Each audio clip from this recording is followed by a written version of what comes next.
Jadi begini nggak boleh, begitu nggak boleh, merokok nggak boleh, kelihatan minuman keras nggak boleh, darah-darah nggak boleh. Padahal kan yang namanya film itu gimana ya, satu visualisasi dari kehidupannya. Preman, nggak mungkin dong preman ngomongnya, kamu.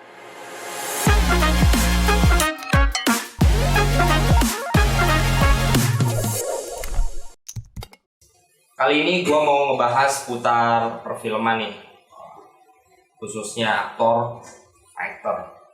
Siapa dia? Nih.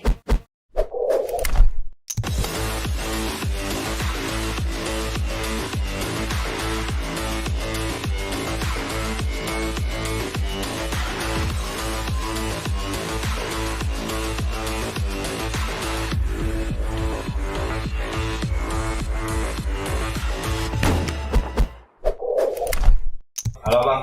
Halo. Gimana Bang? Kabarnya Bang? Baik, alhamdulillah. Bang Daud Rade. Ya nggak? Siapa yang nggak kenal dia nih? Pokoknya perannya nih selalu berhubungan dengan, pokoknya kalau udah begini udah Itu aja. lompat-lompat. Emang ya, lompat-lompat, terus muter-muter, kaki di kepala, kepala di kaki gitu. Tapi bukan sirkus ya. Bukan sirkus. Lagi sibuk apa sekarang Bang? Alhamdulillah nih sampai sekarang masih sibuk di sinema art. Jadi ya jatah kita stripping-strippingan lah. Yang lagi berjalan sekarang itu buku harian seorang istri. Terus ada satu judul lagi love story. Sementara itulah. Mudah-mudahan sih nanti ada judul-judul berikutnya. Amin. Kita doakan ya teman-teman semua ya Bang. Amin. Semoga sehat, panjang umur, ya nggak? Amin. Kayaknya umur udah makin bertambah tapi nggak awet muda ya, awet muda bener nggak? Nah, agak mekar aja nih.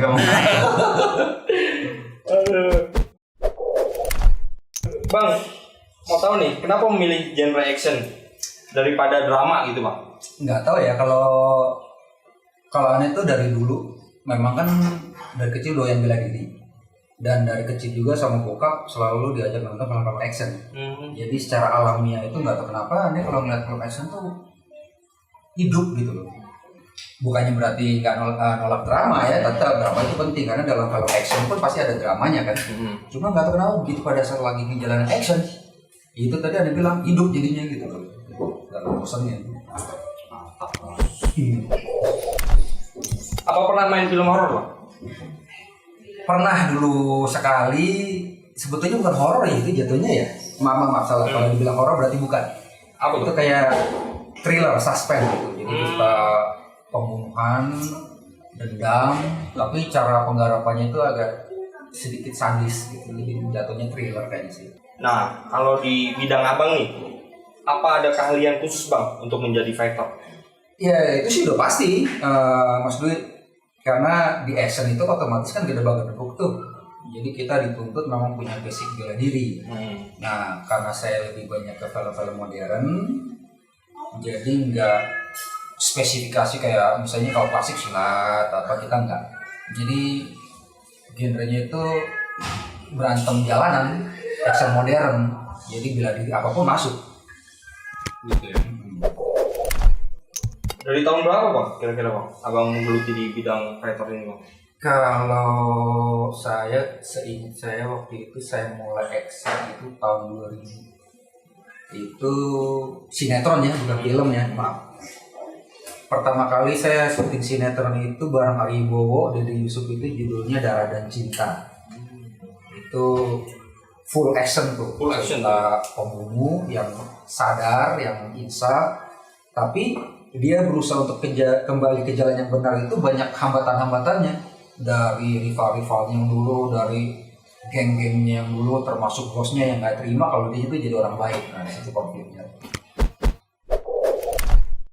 Apa masih bisa melakukan gerakan 1-2 gerakan gitu Bang? Sekarang kan abang lebih condong ke ngedirect Bang ya? Ngedirect ya? Ngedirect. Ya kalau cuma sepukul 2 pukul ya masih mampu lah.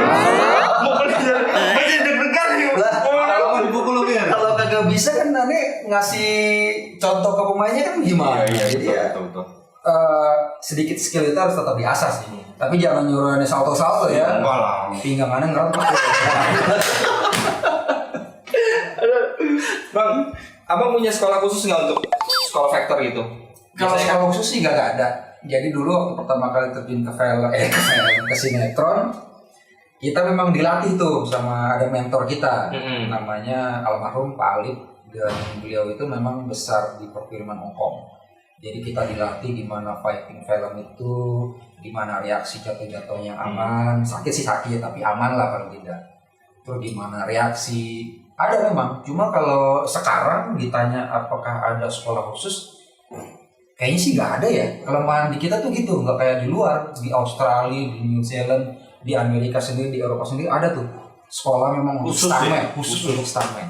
Dan mereka berkembang luas. Di kita aja, tapi ada beberapa kayak klub kali ya, jatuhnya itu kayak perkumpulan, kayak komunitas, benar. Nah mereka latihan tuh masing-masing, termasuk di kita juga ada. Jadi tim kita tuh, tapi nggak ada satu tempat khusus, kita latihan di lokasi. Jadi pada saat drama kita lagi nggak ada action, kita latihan. Ada beberapa anak-anak itu yang kita rekrut, kita latih gimana sih berantem di action, karena fighting action, maksudnya fighting film sama fighting beneran tuh bertolak belakang mas. Jadi banyak orang salah kaprah, wah dia mentang-mentang jago bela diri, dia master, wah pukulan tuh harus begini, tendangan tuh harus begini. Sedangkan kebutuhan film itu kebutuhan gambar. Jadi beberapa teman, beberapa pemain ada yang bisa menerima masukan seperti itu, ada juga yang enggak. Itu aja sih kendala. Apa bedanya bang, fighter zaman sekarang sama fighter zaman dulu? Nah, itu kelihatan banget bedanya tuh ya. Satu, kalau zaman dulu itu fighter ya emang beneran fighter. Fighter itu kan berarti apa ya, petarung ya? Petarung.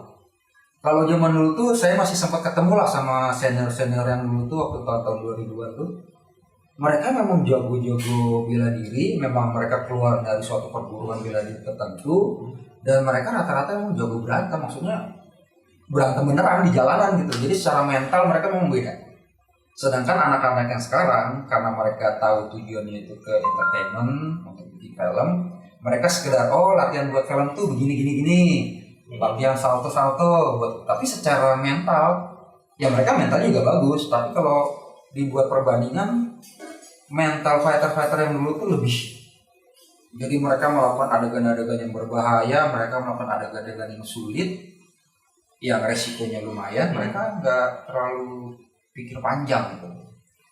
Selama abang di lokasi nih, apa ada pernah ngalamin cedera yang parah gitu bang? Kalau saya pribadi sih sebetulnya nggak pernah, karena itu tadi. Jadi kita dilatih, misalnya cara jatuh nih, reaksi kepukul jatuhnya gimana. Terus kalau melakukan sesuatu yang seperti ini, kalau teknik yang benarnya mendaratnya gimana, kita dilatih. Makanya nggak pernah sampai cedera yang parah sih.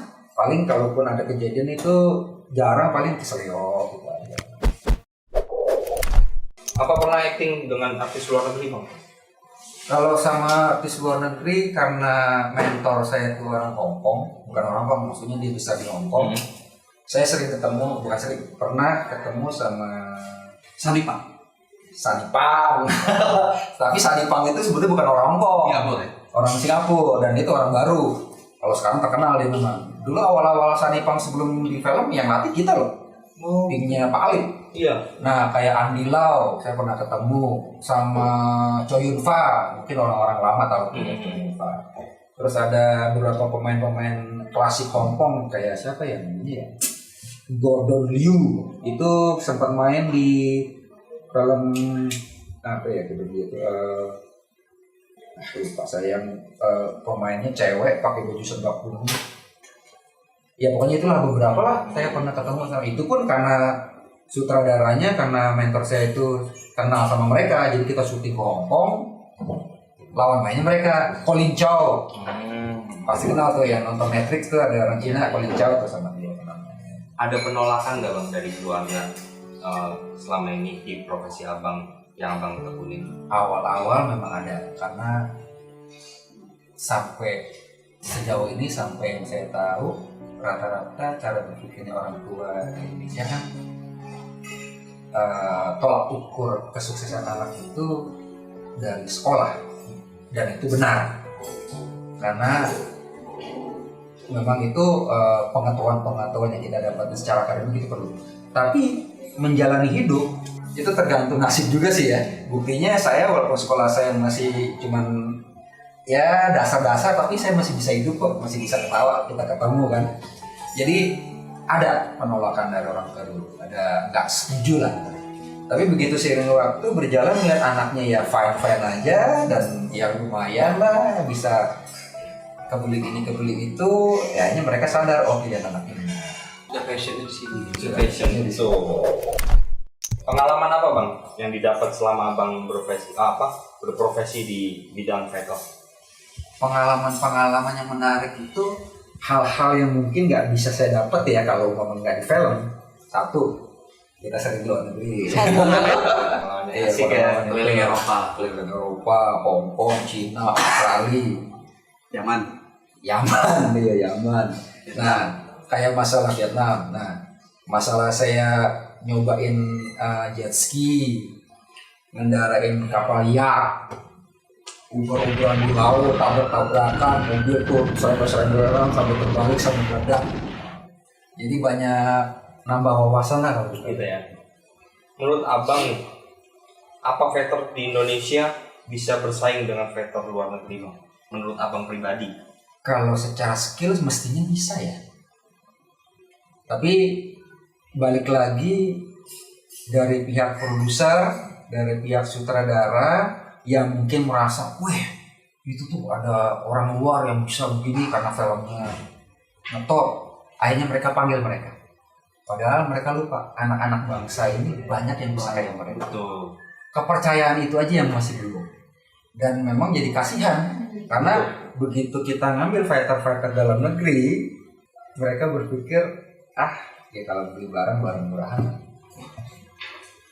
Padahal secara skill mereka bisa bersaing makanya itu aneh jamin. Termasuk sutradara action. Banyak ada lah, coba cari panggil dari mana. Menurut abang penggemar di Indonesia, penggemar film di Indonesia ini dengan genre fighter ini yang gedebak-gedebuk yang abang bilang masih banyak kan sih? Banyak banget. Malah banyak sutradara-sutradara drama nih, termasuk yang lagi berjalan sekarang buku karya seorang istri. Malah berpikir drama banyak saingannya judul ini dari pihak sebelah, dari broadcast sebelah. Gimana ya untuk bisa naikin judul kita? Akhirnya berpikirnya kita jualan action deh. Dan ternyata memang benar. Karena menurut mentor saya almarhum Pak Alif, action itu bahasa internasional. Kalau drama budaya ya budaya setempat orang tahunya. Budaya Indonesia pasti beda dengan budaya Eropa. Pasti beda dengan Amerika. Mereka nggak kenal walaupun mungkin pengen tahu ya. Tapi action, buktinya Jackie Chan, Jet Li, mereka mempunyai dari mana? Dari action. Dan saya yakin sampai detik ini penggemar action masih banyak. Menurut abang perfilman di Indonesia ini gimana bang? Ini susah ngomong ya. Tapi saya berusaha untuk objektif ya. Sejauh ini perfilman Indonesia setelah ada teman-teman kita yang mulai mendunia kayak Iko Uwais, kayak Joe Taslim, Yayan Ruhian, Cecep, udah lumayan lah kita naik. Tapi untuk pasaran dalam negeri, terutama untuk televisi, masalahnya terlalu banyak aturan mas. Jadi begini nggak boleh, begitu nggak boleh, merokok nggak boleh, kelihatan minuman keras nggak boleh, darah-darah nggak boleh. Padahal kan yang namanya film itu gimana ya, satu visualisasi dari kehidupannya. Preman nggak mungkin dong preman ngomongnya kamu ayo masuk anjing kan Iya. Berantem ya masa yang berantem digebukin itu bengkak aja nggak ada, apalagi darah, masa nggak boleh. Nah hal-hal yang kayak gitu tuh jadi kayak matiin kreativitas. Akhirnya kejadian kita mirip kalau menurut saya kayak Malaysia. Perempuan harus jilbab, nggak boleh bahasa ini, nggak boleh bahasa itu, takut nanti dikiri. Nggak usah ada film itu, semua orang juga masih begitu. Sekarang gini, kok nggak boleh, wah lu sampai di blur. Terus kalau nggak ada film itu orang nggak ngerokok gitu, orang nggak ngerokok. Terus preman-preman kan tetap berantem, terjadi pembunuhan juga. Justru mestinya mereka itu berpikir film itu sarana untuk pendidikan. Oke, dari prawa preman bajingan dia ngebunuh lah, tapi dibuat di ending ceritanya akhirnya dia menyadari bahwa dia salah, atau dia akhirnya mengalami suatu hal yang mungkin fatal, atau dia ketemu lawan yang tangguh, dia kalah, kemudian dia menyadari. Tetap sang baik yang menang, yang jahat yang kalah. Kan itu nilai pendidikannya kan di situ. Tapi orang-orang itu nggak peduli, kita cuma melihat gambar satu gambar, wah nih sadis nih nggak boleh. Dia nggak tahu alur cerita dari awal saya itu karena itu mati kita. Dan kita terus terang ya, kalau saya lihat dari film-film kita yang dulu, betapa kita merajai Asia Tenggara. Film-film siapa sih nggak tahu film apa kan? Yang kayak gitu.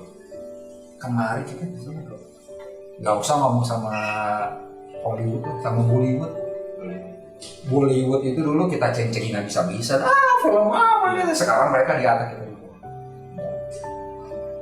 Kalau misalnya kita stuck, mereka naik tuh mungkin nggak terlalu beda. Ya nggak usah tanggung lah, kita bandingin sama Hollywood aja, tanggung kalau sama Bollywood ya. Hollywood mungkin bisa. Kalau kita stuck aja mungkin masih aman. Masalahnya mereka naik kita turun lah gitu kan. Makin jauh. Nonton deh film-film action, sinetron kita. Nggak jauh beda sama 20 tahun yang lalu gitu. Kenapa ya? Itu tadi terlalu banyak larangan, nggak boleh begini, nggak boleh begini, nggak boleh begitu. Kayaknya ya udahlah, bikinnya kayak gitu aja deh. Mendingan bikin komedi aja sekalian. Betul. Nah, anak-anak abang ada nggak yang meneruskan jejak abang nih? Nggak ada. Satu pun nggak ada. Anak saya 3 perempuan semua. Oh, perempuan semua. Dan saya nggak pernah memaksa mereka harus begini, harus begitu ya. Kalau mereka memang ada minat ke situ ya monggo. Kita sebagai orang tua kan cuma support. Yang penting positif. Nah, ini pertanyaan yang ditunggu-tunggu nih. Pribadi dari gua sih sebenarnya. Kenapa dari dulu bang? Kayak abang dulu. Jadi ini gini nih, di satu PH ini nih, yang aneh lahirnya di situ. Begitu banyak judul, aneh selalu ada. Main. Sebentar dengan gaya begini, sebentar dengan gaya begitu, sebentar pakai wig, sebentar pakai codet, sebentar saya pernah pakai tato. Kalau airing, sampai suatu ketika saya bingung, gaya apa lagi? Ya saya botak. Keterusan yang sekarang. Dari tahun berapa itu?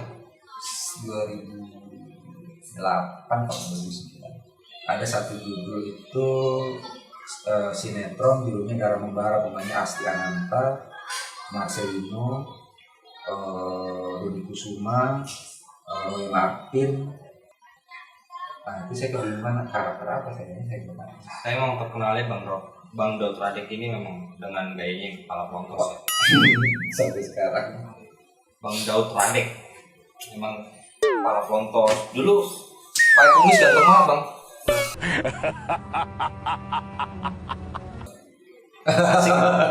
Tapi, nah kemudian bergulirnya waktu ada alasan kedua. Kenapa tuh? Kalau ditunggu rambut nih bukan. Anak ketahuan tua. Kalau gini kan kelihatan awet muda, cerah, auranya. Iya paling tidak berapa tahun lebih muda lah gitu. Momen buruk apa bang yang pernah abang alami? Alhamdulillah ya kayaknya momen buruk tuh saya nggak pernah ngalamin ya. Paling pernah sebetulnya bukan buruk ya, malu. Jadi waktu itu syutingnya di Itali itu kumpulan bela dirinya Wushu, karena kita kenal gurunya itu orang Hongkong, dia ngajar di situ. Nah pada saat kita syuting itu kayak demo, saya melakukan adegan salto, nggak tahu gimana ngeblend. Pada saat saya salto itu saya ngeblend, jadi nggak muter, kepala saya ngejeledak dulu ke ubin. Saya sempat hang tuh kira-kira semenit 2 menit lah katanya. Ada cedera yang dialami nih? Untuk alhamdulillahnya nggak sampai ke otak. Mungkin ke otak ringan ya, karena dari belakang di sini. Jadi lebih banyak malunya sih daripada sakitnya. Di depan orang-orang banyak kan ngejeledak. Banyak banget nih. Banyak untuk wah ibarat katanya pendekar-pendekar sana lah gitu. Pesan-pesan buat Vector di negara kita nih Bang. Nah, kalau pesan-pesan ya sebetulnya pesan buat diri saya juga ya. Lebih banyak untuk tidak puas dengan kemampuan dengan kondisi yang ada sekarang. Terus tingkatin kemampuan, skillnya terus diasah karena persaingan itu seiring zaman itu makin ketat. Jadi buat teman-teman yang fighter jangan pernah malas latihan, skillnya terus ditambah karena kalau skill kita itu aja di terus waktu akan ada lagi yang muda-muda yang naik, akhirnya kita tenggelam dan kita nggak kepake lagi.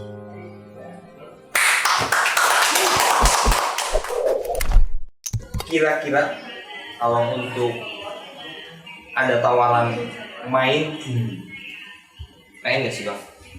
Iya sebetulnya sih ada jiwa ke situ, pengen, cuma masalahnya ya mungkin belum ada yang nawarin aja gitu. Dan kasihkan di belakang layar jadinya. Oke berarti kita lock. Amin ya Allah, makasih. Loh iya itu rezeki lo. Nah nih yang bikin seru di sini nih. Nama Daud Radek itu memang nama asli atau nama sehari-hari di lokasi gitu? Nama tenar lah. Nama tenar. Nah ini ada ceritanya nih kalau ini. Jadi aneh kan nama lengkapnya ya, aslinya ya, karena jadi bukarasi ya. Emang di sini emang belak-belakan ya, belak-belakan. Karena coplak. Karena ngoblak. Nama asli aneh tuh Iwan Daryanto Daud. Nah, Bukan dari Setiawan ya? bukan itu yang itu. Temennya itu. Nah, tapi karena memang dari zaman SMA itu gara-garanya guru sih, memang gitu. Ya kan ini biasa dulu. Kita suka ngecengin teman kan pakai nama, dipikir itu nama bokap, padahal nama keluarga. Jadi bokap sendiri nama Daudnya itu nama belakang. Karena keseringan panggilnya Daud, akhirnya kenalan sama orang namanya Daud. Nah, kalau nulis nama itu namanya Iwan Daud. Sampai suatu ketika Pak Alim nih almarhum mentorannya ngomong, lu harus bikin nama lu buat di film. Nama yang lain jangan nama itu apaan kek, bingung kan. Sampai suatu ketika lagi barengan sama teman nonton tuh ada satu judul filmnya Harrison Ford, judulnya Air Force One. Nggak tahu kenapa nggak Air Force One. Itu ceritanya pesawat Air Force One, pesawat kepresiden Amerika itu dibajak sama teroris untuk minta tuntutan pimpinan mereka itu presiden Kazakhstan untuk dibebasin karena ditangkap sama Amerika secara ilegal lah gitu. Nama presidennya itu General Ivan Radek. Ambil dari situ Radeknya. Aku pikir, Radek namanya keren juga ya. Jarang orang pakai nama Radek kan. Iya. Udah, ini saya ngomong, udah pakai Daud Radek. Udah sampai sekarang Radek. Orang taunya ketemu di mana, Bang Radek gitu. Iya. Gak tahu nama aslinya, tapi jangan cerita-cerita nama aneh lo ya. Di sini nggak ada yang tutupin. Kebuka semua. Nah ini buat teman-teman, ada yang mau nanya nggak nih? Bung ada Vector senior. Saya makanya dulu. Yang penting asal jangan pertanyaan menyinggung aja. Wah, siap-siap begituin tuh. Jadi sebenarnya nggak sih? Anda makan deh ya? Iya silakan sambil makan Bang. Nah jadi seorang fighter itu bisa dijadikan sebuah profesi. Di kita. Di Indonesia. Khusus di Indonesia. Banyak yang ini tetap bisa hidup sampai sekarang. Jadi fighter. Nah, tapi ini gini nih. Kesalahan fighter Indonesia. Mereka nggak berpikir ke depan. Mereka udah merasa banget, gue fighter. Gue stuntman. Masalahnya sampai umur berapa bisa gue? Betul. Dia Kayak ini nih, gitu ya. umur udah 50-an, udah hampir 100 tahun kurang. Ya 50 kan 100 tahun. Makanya. Udah nggak mungkin lagi bisa begitu kan? Kan ngapain nganggur? Kan enggak. Nah, sebagai seorang fighter dia harus belajar tuh, oh gue jadi fighter. Lama-lama gue harus belajar penggarapan action. Lama-lama setelah penggarapan action, gue juga harus belajar penggarapan keseluruhan dalam action. Setelah itu, gue jadi sutradara. Setelah itu dari sutradara gue punya duit, gue nabung, gue invest, gue jadi produser. Kan mestinya begitu. Nah, sebagian teman-teman kita enggak. Wah, gue fighter nomor 1 di Indonesia. Udah mentok pemikirannya cuma mentok di situ aja. mentok di situ. Nggak ada apa ya? Nggak ada jenjang ke Gak ada depannya. jenjang ke depan, gak berpikir untuk ke situ. Nah begitu udah tua, udah merasa lemes, udah gak ada tenaga, baru tuh mikir, itu gimana ya? Sedangkan pada saat dia waktu muda yang mestinya dia pakai untuk belajar, nggak dipakai. Nah pada saat dia udah mentok, dia mau ngapain? Yang lain timnya udah ada, skrip udah ada, Astrada udah ada, dia mau masuk, dia kagak ngerti apa-apaan. Ngapain? Dia udah bengong, nganggur. Nah, aneh kebetulan ketemu mentor aneh itu yang Arman Pak Alif. Kata-katanya sampai sekarang masih ingat. Dan aneh turunin tuh kata-kata itu ke adik-adik aneh. Bahasa diri. Buat sampai kapan lu bisa jadi fighter? Sekarang lu bisa jatuh-jatuh gedebak-gedebuk, salto sana, salto sini.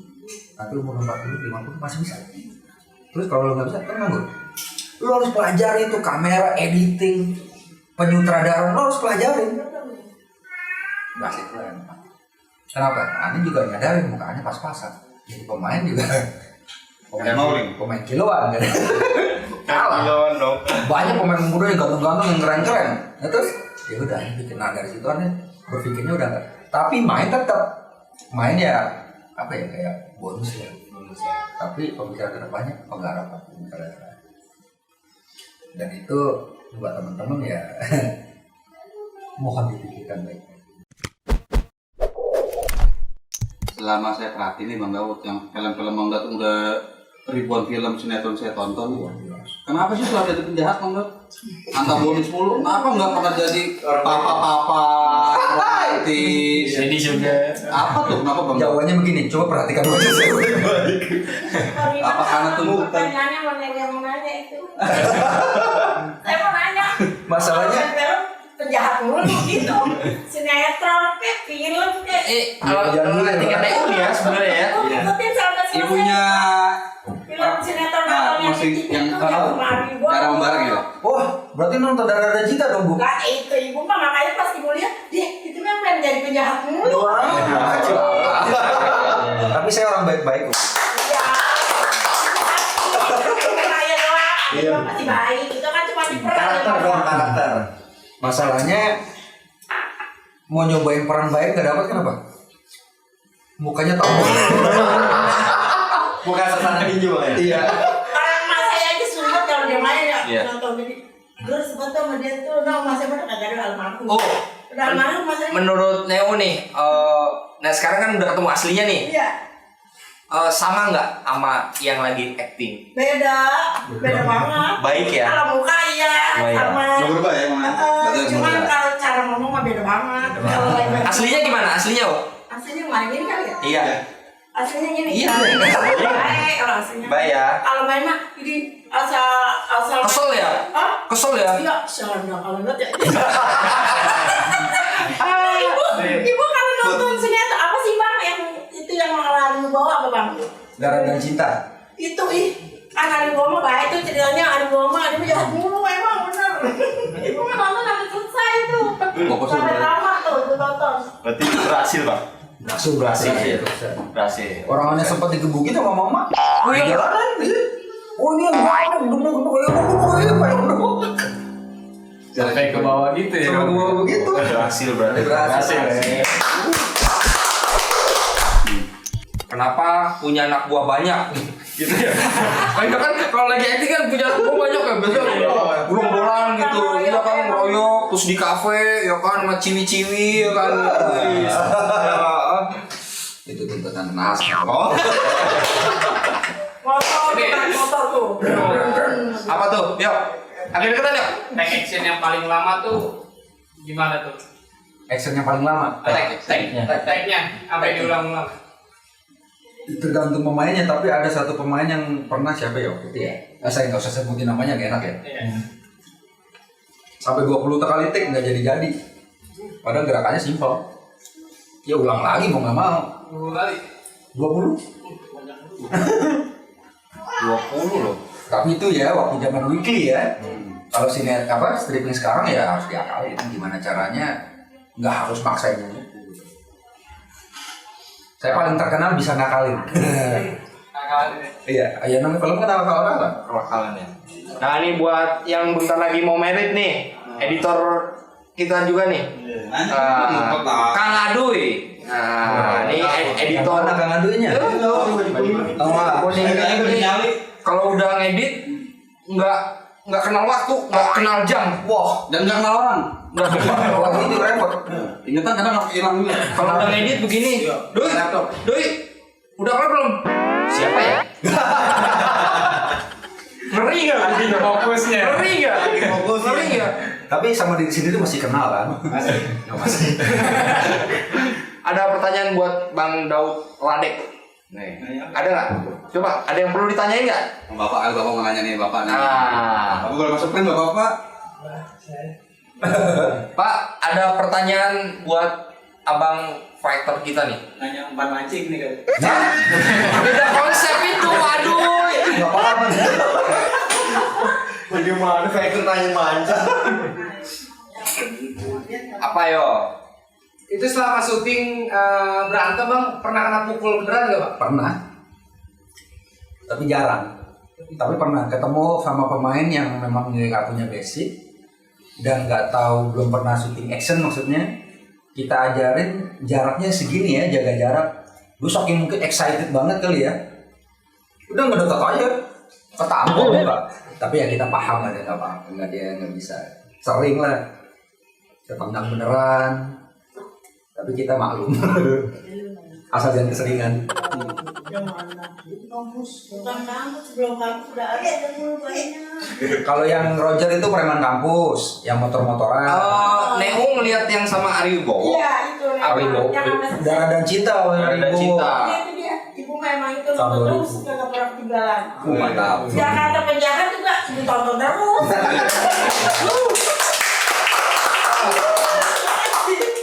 Orangnya suka gitu sekali. Ini ngomong-ngomong nanti selesai podcast mau foto nggak? Oh. Cuma Neo doang nih. Berapa kali datang bintang tamu selalu, aduh, kok nggak kebagian foto nih? Wah. Ntar foto.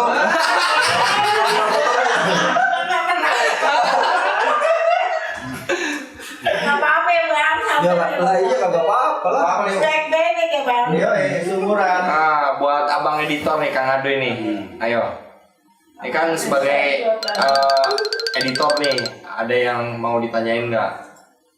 Dia kan cuman jagonya ngedit nih ya kan, aturan adegan begini, masuk, dia dipotong. Ini tukang potong nih, Bang. Ini tukang potong. Emang tukang potong ya kadang-kadang ngeselin. Orang yang capek-capek dibuang. Tapi yang pasti editing tuh pasti kesel kalau shotnya nggak nyambung ya. Iya betul. Ini ngakalinya gimana dulu? Nah itu kebanyakan sering kejadian di action tuh. Kalau drama kan ada naskah tinggal ikutin. Tapi yang pasti fighting sama reaksi pemain tuh yang kadang-kadang nggak sama. Ya kan? Iya. Terus kalau kena tembok senyum reaksi. Maki-maki sendiri dong. Di sini bebas di sini. Iya sambil ngedit sambil maki-maki tuh. Goblok kan gitu. Anda juga pernah ngedit masalahnya, jadi tahu kesalnya kayak apa. Tapi Om pernah Om ada adegan wah kayaknya susah nih gitu. Ya sering lah ya itu ketemu pemain yang nggak bisa, waktunya terutama stripping ya, pemain yang nggak bisa, waktunya terbatas, terus apa ya, propertinya kosong, mau bikin apaan? Kalau ada properti itu masih mending tuh, paling sepukul lempar ke mana, ke kardus semuanya. Gitu. Kendala terberat Bang di lokasi apa? Kendala terberat itu ya masalah pemain nggak bisa. Hujan. Wah, iya benar itu juga salah satu. Tapi itu masih bisa diakalin, kan biasa kita tukang akalin. Begitu rintik itu, wah pokoknya berantem sekali kabur. Maksudnya ke gudang. Tapi yang masalahnya pemain nggak bisa itu ya. gitu. Lawan mainnya ya. Lawan mainnya. Jadi udah gitu nggak bisa dikasih tahu ngeyel. Nah itu. Kalau nggak sabar-sabar banget mah wah, udah. Banting naskah ya. ada yang sampai banting naskah ya? Oh, ada gitu. Ada gitu ya. Apa ini? Aduh. Wah suka dukanya banyak loh. Tapi seru. Jadi gini banyak tuh beberapa. Aneh sih nggak pernah ngalamin. Tapi berdasarkan pengalaman itu jadi nggak mau nyoba. Jadi beberapa orang film kru, entah itu unit, entah itu apa lighting atau mungkin berasa jobnya agak seret kan ya di film kan gitu. Kadang ada job ya jalan, kalau lagi enggak ya di rumah gitu kan. Nah ini nyobalah kerja kantoran, kerja ya gitulah rutinitas ke kantor, berangkat pagi, pulang sore, nggak betah. Akhirnya dia balik ke orang. Karena suasana di film itu keluarga kedua. Apa mungkin keluarga pertama malah? Sosok Daud Radek ini di masyarakat itu seperti apa bang? Yang abang alamin sekarang? Ya alhamdulillahnya ya, mungkin dari judul-judul sebelumnya kan Anda pernah jadi pemain juga. Sama Jan Aribo, Darah dan Cinta, sama Roger walaupun jadi penjahat. Mereka respect. Karena walaupun ketemu pertamanya Anya sama Mak Mas sering digebukin. Ini nih yang bikin mati loh. Tapi segitu mereka ramah, ketawa, senang-senang cerita. Dan mereka apa ya? Ini kebanggaan buat saya. Saya kemana orang tahu. Bang Radek. Oh terkenalnya emang Bang Radek ya. Memang ya panggilannya selalu Radek. Bagus sih opini mereka tuh bagus. Nah tapi sekarang setelah jadi penyutradara nggak pernah tampil ya mungkin udah banyak yang lupa juga kecuali orang-orang lama kayak Iya. Semua ingat tasnya bukan kan? Yang baca. kalau yang anak-anak muda sekarang udah nggak ada. Oke Bang Radek, terima kasih udah mau datang ke podcast Ngoblak. Lain waktu kita bisa ketemu lagi lah. Siap. Oke, sampai sini dulu teman-teman di podcast gua ngobrol belak-belakan bersama gua Dwi. Tunggu video-video selanjutnya di Ngoblak. Bye.